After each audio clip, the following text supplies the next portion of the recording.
Hi అండి. ఈరోజు మా పిల్లల కోసం అయితే క్యాలీఫ్లవర్తో పకోడీలాగా అయితే వేసానండి. ఫస్ట్ అయితే ఈ ప్రాసెస్ చూద్దాం, తర్వాత అసలు దీని హెల్త్ బెనిఫిట్స్ ఏంటనేది నేను మాట్లాడతాను.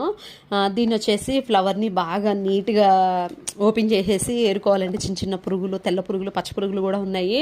ఆ భయంతో ఆ పువ్వుని అయితే బాగా చిన్న చిన్న ముక్కలుగా సపరేట్ చేసి మరీ ఏరేమనమాట. దాన్ని కొంచెం సాల్ట్ని పసుపు వేసి బాగా వాష్ చేసి మళ్ళీ కొంచెం సాల్ట్ వేసేసి కొద్దిగా హాట్ వాటర్లో ఉంచినా పర్లేదు, లేదంటే కాసేపు బాయిల్ అవనిచ్చినా పర్లేదు. ఇంకా దాన్ని హాట్ వాటర్ నుంచి తీసేసి మళ్ళీ ఒకసారి వాష్ చేసి ఇంకా అందులోకి సాల్ట్, కారం, పసుపు, అల్లం వెల్లుల్లి పేస్టు, ఇంకా ధనియాల పౌడరు, జీరా పౌడరు, కొంచెం ఏదైనా గరం మసాలా అలాంటిది, నెక్స్ట్ కొద్దిగా వరిపిండి, అలాగే కార్న్ ఫ్లోర్, మొక్కజొన్న పిండి, ఇవన్నీ వేసి అయితే కలిపానండి. కలిపేసి ఇంకా ఆయిల్లో వేసేసాను. టేస్ట్ అయితే చాలా బాగుంది. దీన్ని మనం డైరెక్ట్గా కొంచెమే తినగలము, ఎక్కువైతే తినలేము. రసంలో కానీ పప్పుచారులో కానీ చాలా అంటే చాలా బాగుంటుంది. టేస్ట్ అయితే బాగా వచ్చిందండి. అసలు దీని హెల్త్ బెనిఫిట్స్ వచ్చేసి ఇది చాలా హెల్త్ బెనిఫిట్స్ ఉన్నాయండి. దీనివల్ల చాలామంది తినడానికి కూడా ఇష్టపడరు కదా.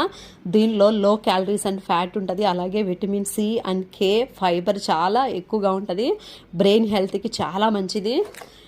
ఇన్ని హెల్త్ బెనిఫిట్స్ ఉన్న ఈ క్యాలీఫ్లవర్ని మనం తినకపోతే ఎలా చెప్పండి. దీన్ని చాలామంది ఆవకాయ పెట్టుకుంటారు కదా, ఆవకాయ అయితే చాలా బాగుంటుందండి. నాకైతే చాలా ఇష్టం అసలు.